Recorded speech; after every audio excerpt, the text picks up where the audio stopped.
Minsan itute magtiar wheatly nisigasun o pasqueacuche. Tawau, welcome to APTN National News. A shooting over the weekend has a First Nation in Northern Ontario currently under a shelter-in-place advisory. Anishinaabe Police Service says school buses are cancelled today for Brunswick House First Nation students as the advisory remains in place for the community. The precautionary measure was announced following a shooting on Sunday, October 12th. Brunswick House First Nation is about 250 kilometers north of Sault Ste. Marie. Police say they responded to a disturbance call from a residential address in the community where an injured male was located. According to the latest update from NAPS, the exact extent of the victim's injuries is not known at this time, but are not believed to be life-threatening. Members of NAPS and the Ontario Provincial Police are searching for a male suspect. Brunswick House First Nation is located in Anishinaabe Nation territory. NAN just last week declared a public state of emergency following a drug-related shooting incident that unfolded in Ginugaming First Nation. NAN, which represents 49 First Nations in Northern Ontario, saying that it's come to the point in some cases where our chiefs and councils feel like they're losing control of their communities. Survivors of the Portage La Prairie Residential School in Manitoba commemorated the 50 years since its closure recently. It was the first time many of the former students saw their peers since they left the institution decades ago. Sav Jonza was at the event and has more.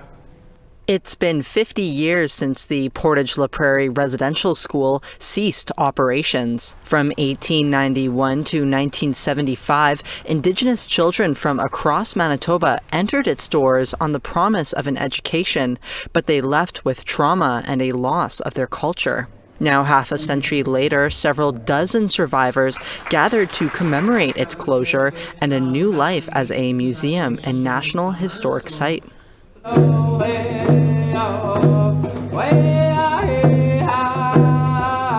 Portage Residential School survivor Jennifer Wood was grateful to be surrounded by her former peers, many she hasn't seen since leaving the school. She says it was community with fellow students that made all the difference. There were many times in the dorms, especially the Sundays were the loneliest days here. Everyone was lonely. Everyone was in their dorm crying. And I'd always go up and talk to them and say, let's go outside, let's go for a walk. The National Center for Truth and Reconciliation has identified 5 children who died while attending the genocidal institution. 15-year-old Bernadette Hart of Norway House Cree Nation was one of them. She is now memorialized in a plaque that will hang in its halls. Margaret Swan spoke on behalf of the Southern Chiefs organization. While she didn't attend Portage Residential School, she says she could relate as a day school survivor. To kill the Indian in the child. That was the intent of all levels of government when they came onto Turtle Island. They wanted to kill us off, steal our lands and resources, but they couldn't do it because our ancestors were brilliant. The morning closed off with a song by the school's former glee club and other survivors. I will return once more.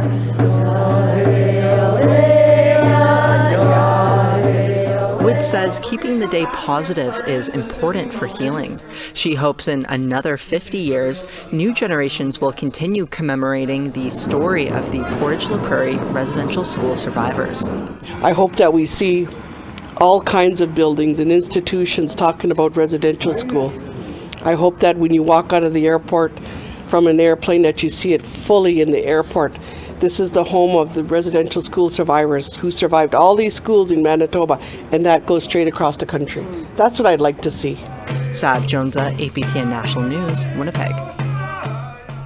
Ginanaskamat and Sav, the Senate Committee on Science and Technology is currently studying Bill S-202. Senator Patrick Brazeau introduced it in 2023. Its aim is to put warning labels on alcohol packaging, similar to the ones on cigarette packages that talk about the link to cancers. Brazeau told the committee he is no stranger to the negative impacts of alcohol, including addiction, domestic abuse, and mental health issues leading to suicide. He says studies prove alcohol is linked to 7 types of cancer, including colon cancer, which he personally battled. Brazeau said the biggest challenge is getting industry on board. Industry, the alcohol industry and lobby are interested in one thing and one thing only, and those are profits.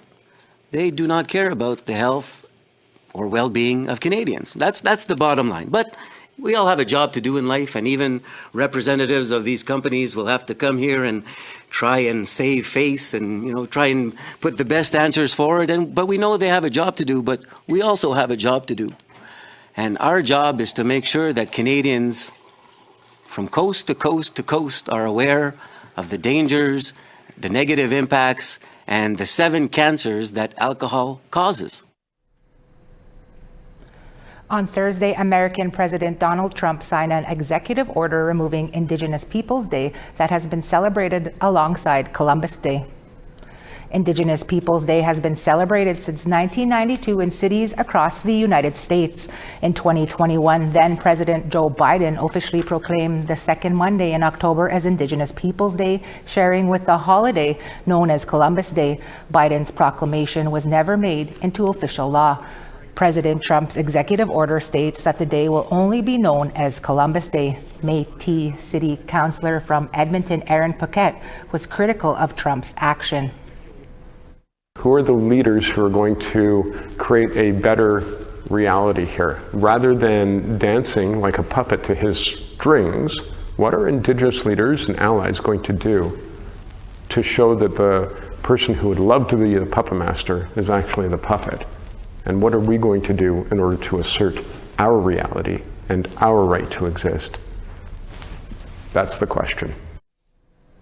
The Saskatchewan music community is mourning a loss of 2 brothers who lost their lives in a crash near Melfort Thursday evening. They were members of a family band rising to popularity. CTV's Laura Woodward has more on what happened and the tributes that are pouring in.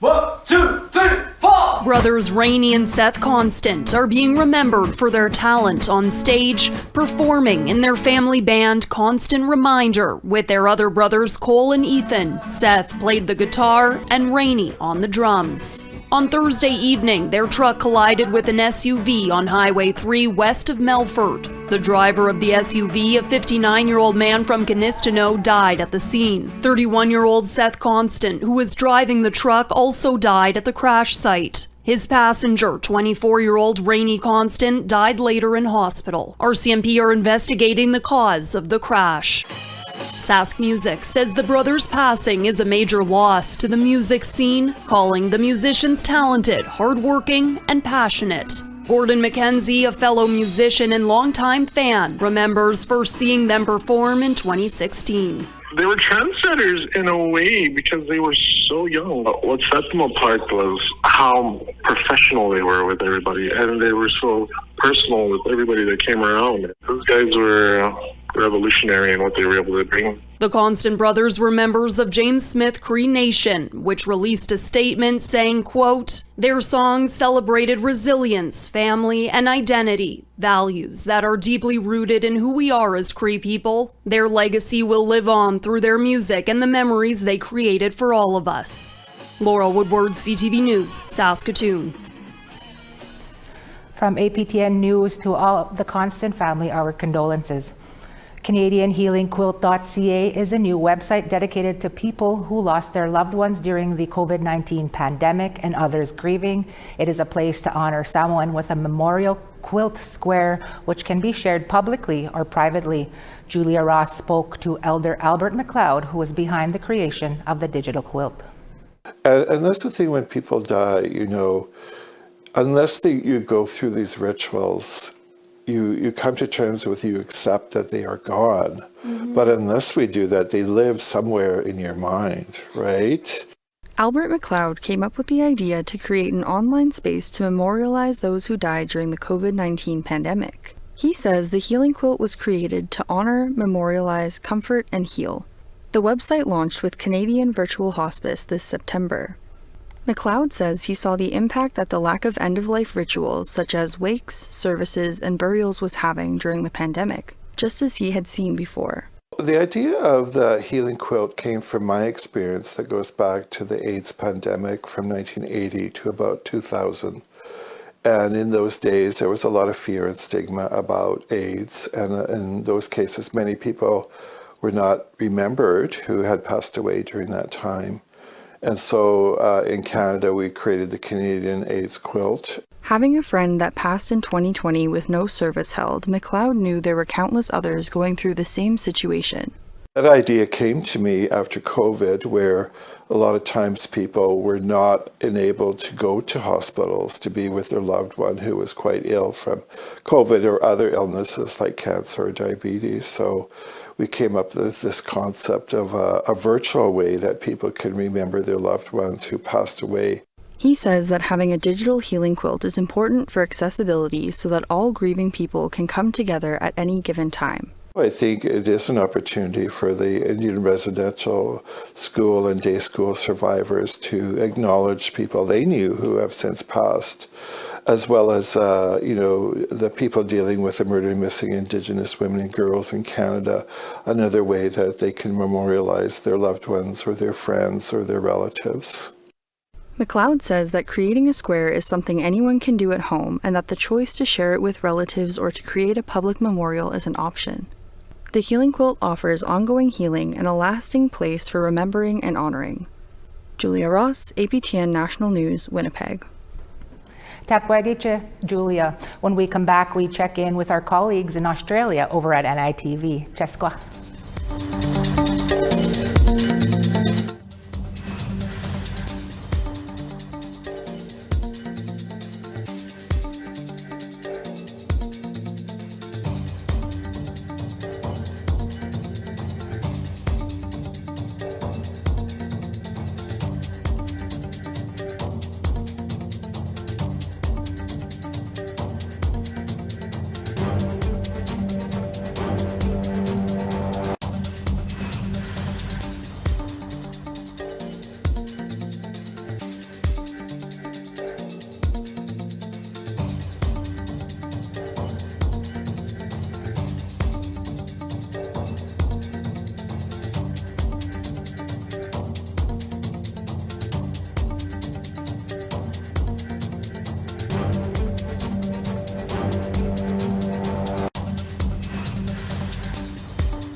Pasque Pitigwe. You Used to Call Me Marie by Thai Amy Grarman returns to Vancouver after a run at the National Arts Centre in Ottawa. This epic Métis tale of love, resilience, and the rise of the Métis Nation is at the Arts Club Theatre in Vancouver before touring to venues across the Lower Mainland. Ryan Cunningham reports.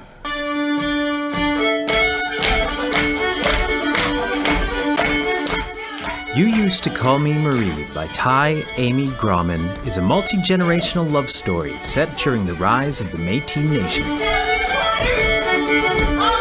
So I wrote this play, and it's all the love stories of my family, starting in creation with Star Woman and ending with me, and it's 8 love stories intertwined about how I came here and also about the emergence of the Métis Nation in Alberta. Me Stetson was lying beside us. There was sweet grass and tobacco growing all around. You can't give birth in the garden. But the stars told me to. No, Marie, Lily you can't leave Jean-Marie these 4 Bonin walls. Do you and Aaron understand? Oakham There are Mason men play out the there star-crossed lovers across time. No. I don't want our children stuck in the walls of this fort. I really like the 1930s scene. It's the Great Depression, it's the drought, but our 2 characters managed to find a lot of joy and a lot of hope. And I think that's very aligned with the Métis culture. There's a lot of resilience. Weaving music, dance, and poetry, You Used to Call Me Marie transports audiences to a different time.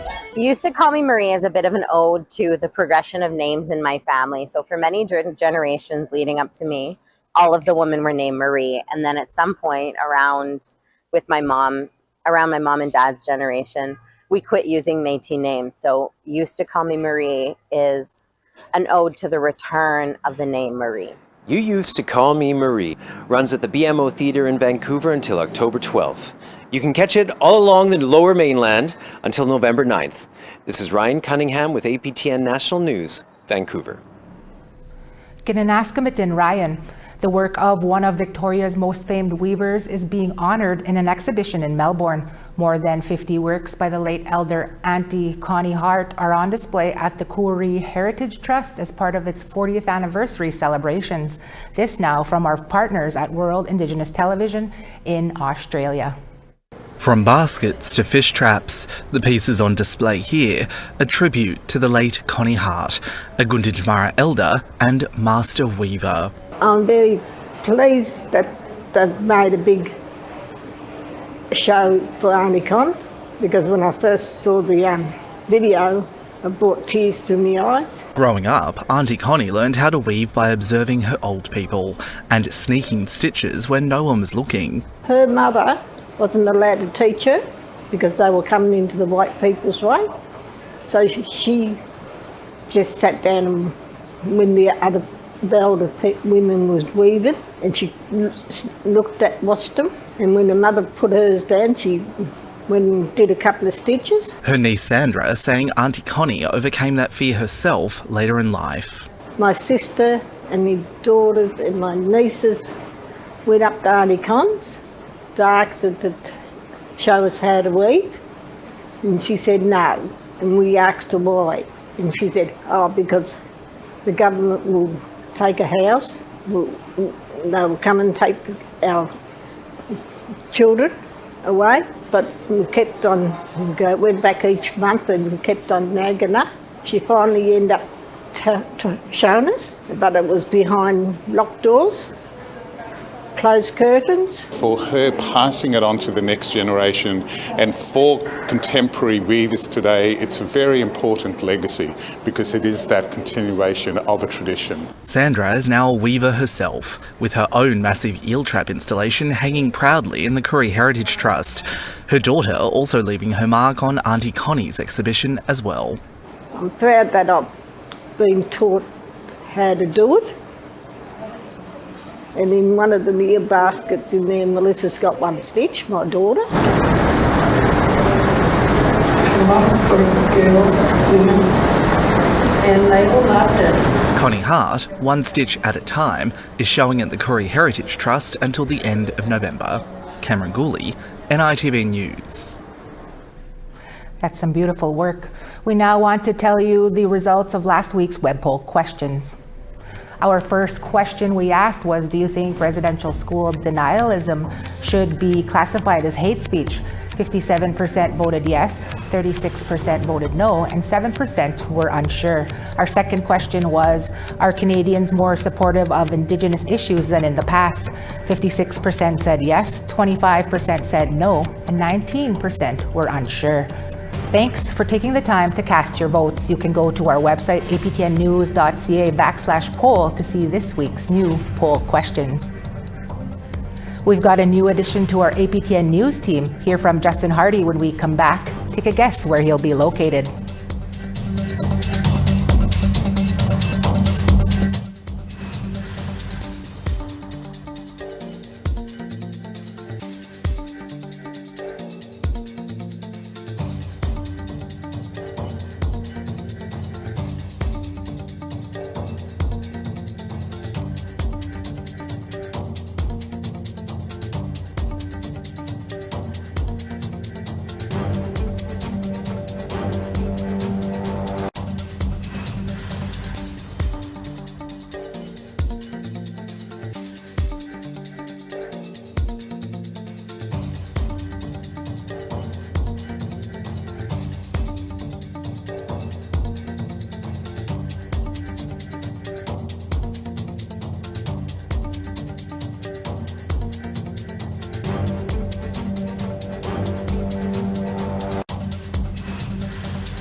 Wow, welcome back. Starting in the east, St. John's 9 degrees, Charlottetown 13, Kuujjuaq 11, Nain 14, Chibougamau 12, Quebec City also 12, North Bay 15, Sault Ste. Marie 11, Big Trout Lake 3 degrees, Thunder Bay 6. In Manitoba, Churchill 1, Puckatawagan 2, Barons River 4, Brandon 0, Southern Saskatchewan, North Battleford -3, Regina 1, Uranium City 3, La Ronge -1. Moving west, high level 15, Grand Prairie 14, Edmonton 13, Lethbridge 10, Quesnel 12, Kamloops 13, Dease Lake 6, Smithers 5, up north, Old Crow 1, Mayo 2, Wati 7, Norman Wells 3, Sac Harbor -2, Colville Lake 1, Cambridge Bay -4, Chesterfield 1, Resolute -7, Iqaluit 2. Nunavut became a territory over 25 years ago, with Iqaluit being the capital and its northernmost city. And it will now be home to our new video journalist, Justin Hardy. He's joining the APTN National News team and spoke with Chris and Najakote earlier. Justin Hardy, thanks so much for joining us and being here. And from all of us, I want to say a big welcome and congratulations for joining the APTN National News team. Oh, thanks a lot. It really means a lot to me to be here today. That's awesome. First off, Justin, can you introduce yourself to our audience and tell us a little bit about where you're from and where you previously worked? I'm from Binjitwabik Zaging Anishinaabeg First Nation, which is located on Lake Nipigon. Actually studied film. I'd always dreamt about working on movies, and actually kind of lucked into a career in journalism. My first job at my last station, I didn't know I was applying to be a reporter. I thought I was going to be an archiver or someone working with the files. And it wasn't until I got to the interview, and I'm kind of glad that accident happened. You kind of fell into the news job, eh? Oh, definitely. Now I can't picture myself doing anything else. That's awesome. Justin, how are you hoping to approach the uniqueness of covering Iqaluit and the Nunavut region? I think I want to approach by letting the community sort of lead me, as someone who's not from that community. I don't know what stories are important to them. So I think my goal is to connect with the community and just learn about what they think is important, what they want to share with the rest of Canada. Mm-hmm. Well, that's a great answer. And what do you hope viewers will take away from your reporting? My biggest hope is that people will take away the same sort of excitement that I'm going into the territory with. This is a whole new journey for me as someone from the Great Lakes region. The tundra, Nunavut, it's all new and it's exciting, and I just hope that people get to also feel that excitement as they learn about these stories. Mm-hmm. Like you said, you did work in Thunder Bay as well for a number of years. What were some of the stories that you were most proud of that you got to do? There is one in particular. It was a trip up to Sandy Lake First Nation, which is a flying community, and the original point of the trip was to cover the grand opening of an electronic transformer station. But while I was in the community, I was able to talk to their leadership and find out that they're facing some serious crises, particularly related to mental health. And it's not something that people would have known if no one went into these communities to let them say what they want to be heard. Mm-hmm. Giving people out there a voice, as always, hey? Yep. And finally, Justin, what are you looking forward to the most about Iqaluit and being up there? Just how different it is. I'm from the Great Lakes, so I'm used to the bush, the trees, the rivers. I've never experienced tundra, I've never seen the ocean. I think this is going to be an amazing adventure to go on. Well, that's great. We're all excited for you. Justin Hardy, we're very happy to have you on the team. And just a heads up, Justin will be in Iqaluit next week. Hi, thank you for being here, Justin. Thank you for having me. That's definitely a change of environment, Justin. And that's your daytime newscast for APTN National News. I'm TR Wheatley. It's been a pleasure to be here with you. Join Dennis Ward again tonight at 6 p.m. Eastern. Until then, from all of us at APTN to all of you, Egase, Gitam, Gigawapamitinanaw.